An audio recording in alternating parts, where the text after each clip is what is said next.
That's a absolutely. big.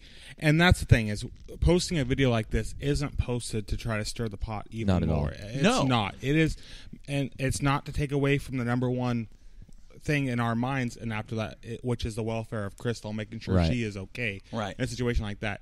This class, of course, you guys know I'm very, very personal with this class of racers in general, of the Hornet class in general. I mean, I've got to know a lot of these guys very well off and on the racetrack. You've raced in this division.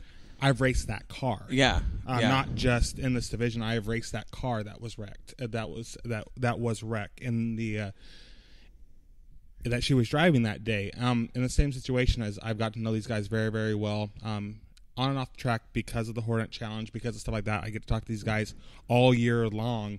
Very, very great drivers, very, very great guys and girls in the class. The situation, I mean, like you said, these two drivers are both very, very talented drivers in their own way. Yep. Very, very headstrong drivers in their own way. What driver isn't? Well, you kind of have to be as a driver. This isn't something to do with it. And I'm not saying that to be mean. No, I'm just you're saying, right. You're right. Crystal, a champion at Salem Speedway. Tracy, the champion at Willamette and Lebanon. Two drivers that okay, well, that's important. Update. So, getting an update from Doug. He says that they're home from the hospital in a lot of pain, but home. And we're glad to hear that Crystal is home. Yes. And I think once this clears up, and these two drivers will get a chance to talk at some point, I'm sure they'll come to a better understanding. You know, there's no intent there. There's no and. It's not that one driver didn't like the other or anything like that. It's just racing, man. And had that been a different outcome, that video wouldn't have been posted.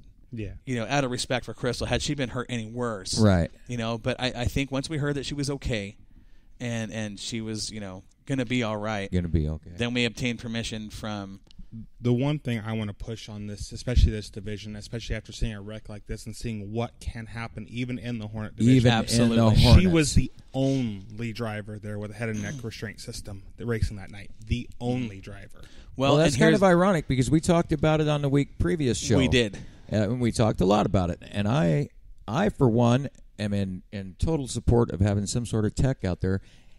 If for nothing else, for safety, there should be stricter guidelines. Well, and here's the thing. Enforcement on those rules. Here's the thing that this outcome sucks for Crystal. It does. This outcome sucks for Tracy Muse, and he actually reached out to us and said, "Hey, look, what did you guys see?" And then we post this video.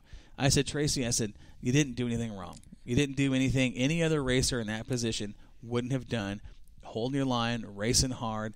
The ruts clearly affected Crystal's car, clearly affected the M16 of Tracy Muse. I mean, those guys look, and you look at that still right there on Moxie. I mean, you can see they are right there in all that rough stuff, good hard wide racing. open. Yep.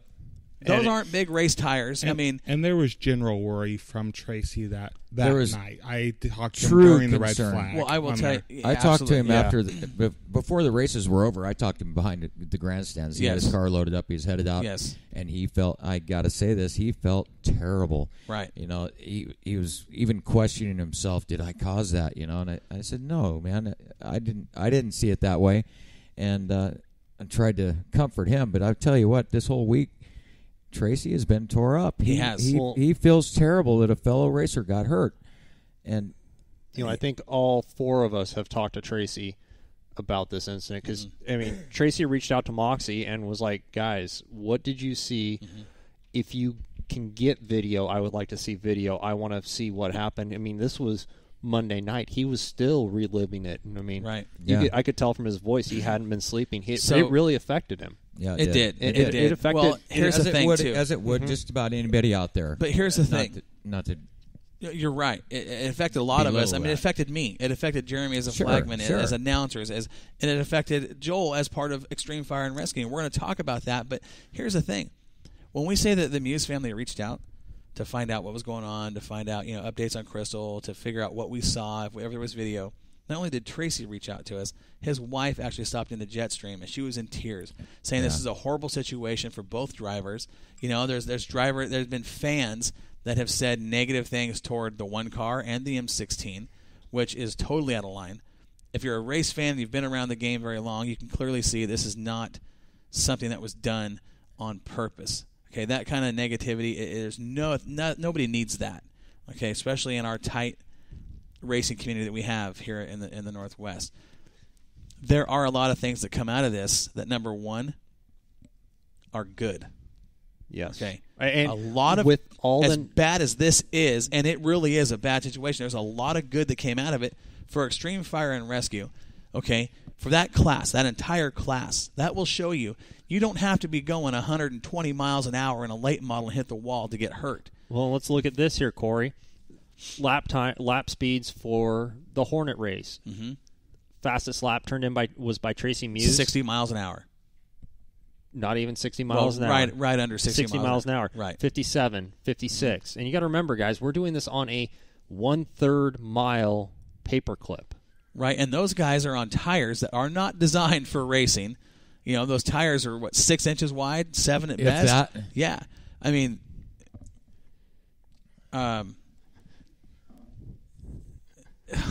okay.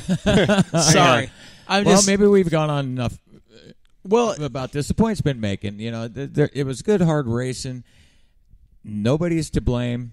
It was just good racing, good, hard racing. It absolutely was. And again, there is nobody at fault on that deal.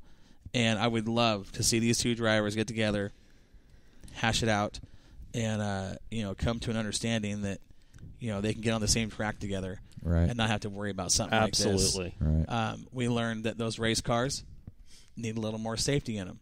We learned that Extreme Fire and Rescue.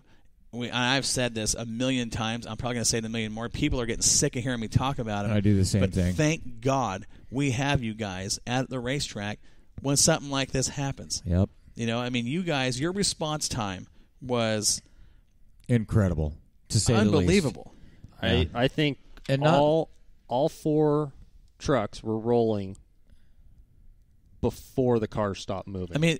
Those that weren't there that finally got to see this on video, and you guys had to cut the top of the car off for her own safety because of the broken vertebrae. Okay, and we'll kind of get into go ahead and answer that. We're going to go ahead and into our high octane diecast segment here, but we'll come back to this later on if we can, because there's still some things we want to touch. High octane diecast segment. Hot pit segment. Yes, high octane hot pit. We're going to take a couple seconds here to do our intro. Brian, you're there, right? Brian Kronk. Hello, Brian. Brian? Oh, man. This is going to get nuts. Oh, man. Brian, talk to me. What'd you do, Joel? I don't know what I did. Joel goes out and buys a new computer because his other one was screwing up, and look at what we're having here. No, he's screwing this one up. Oh, Joel.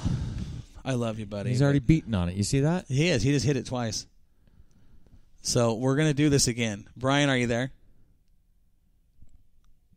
Call him back.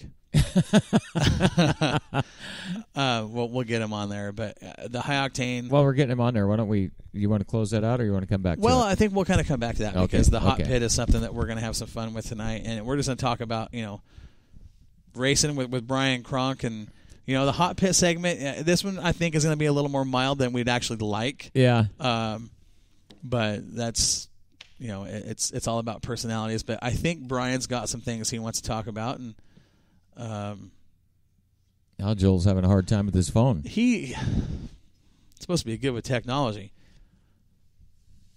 Not going to happen. Joel, technology, so, Jeremy, Imamira. Your angle in the flag box. I mean, the particular angle you had, because the initial contact wasn't made coming out of the corner. They were still just past the apex.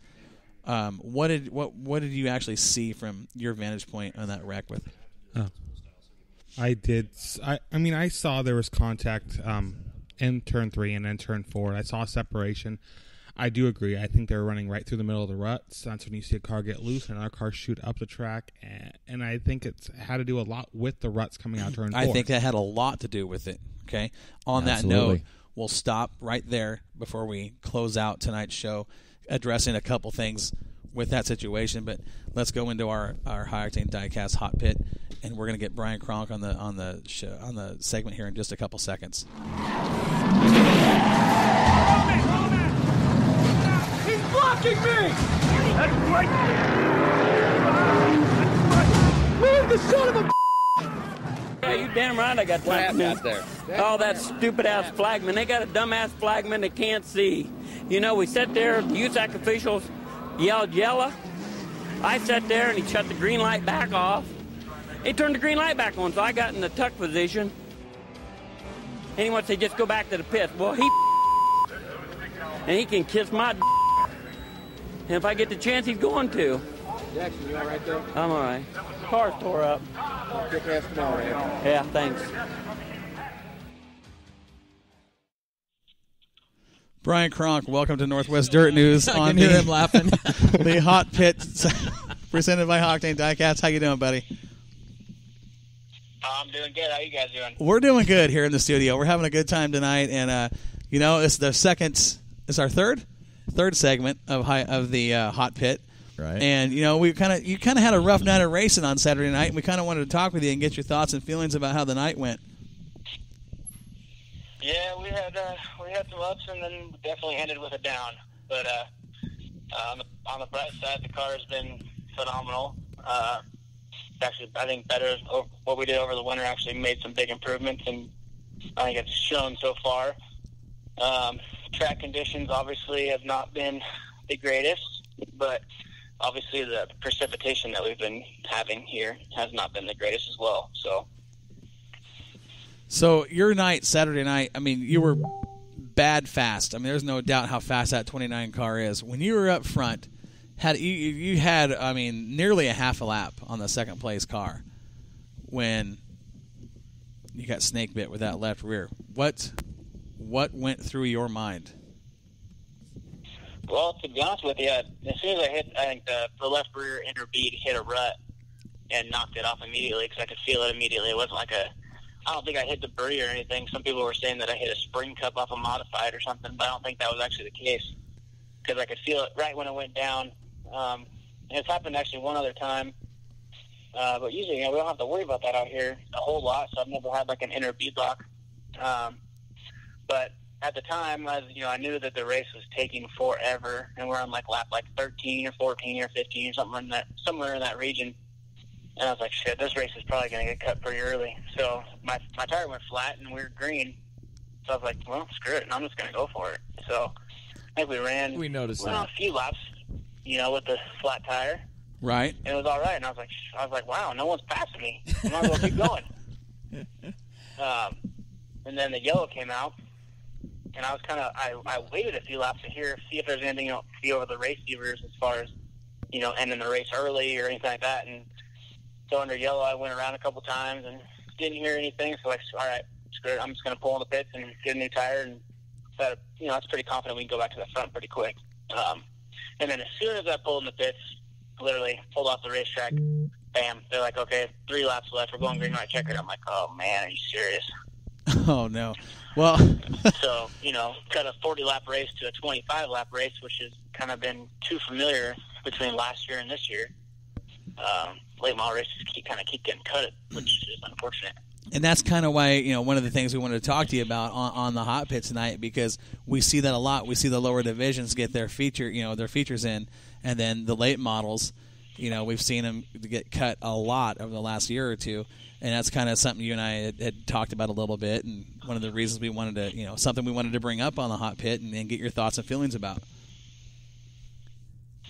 Yeah, I mean, it's too bad because I understand, you obviously want to get the whole program in. You don't want to cut other races, especially if other races are actually going smooth and then the race before them or, a red flag or, whatever the scenario may be.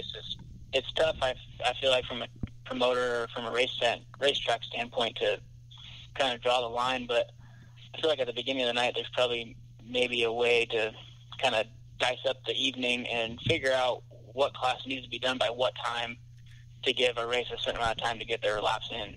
Mm-hmm. Right. But obviously, from our standpoint, it's probably way easier to understand that than others. So. Well, sure. I mean, you guys, a lot of money wrapped up in the cars, and you guys are the feature event, of the night. You're the cars that a lot of the fans are there to see, and then to have those laps cut. I mean, it's not just frustrating for you, but for the fans as well. I think one of the solutions to that would be if there's a threat of rain, or if you think there's a good chance of going overtime, bring the late models on earlier in the program. And that's the way we used to do it.